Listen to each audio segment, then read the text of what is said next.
السلام عليكم يا شباب، ايه الاخبار؟ معانا حالة يا جماعة من امراض الحمام، من اخطر وافتك امراض بتسبب نافق للحمام على وجه الاطلاق.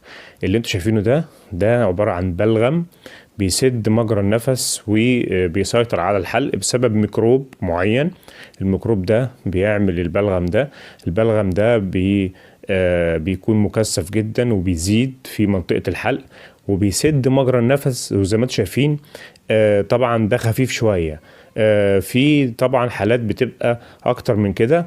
الاعراض بتبقى طبعا الطائر بيمنع الاكل طبعا بسبب ان هو صعوبة التنفس وقلة الاكسجين. دي حاجة. الحاجة التانية بيبقى في انتفاش في الريش وبيخس يعني بيكون في حالات نافق كبيرة جدا.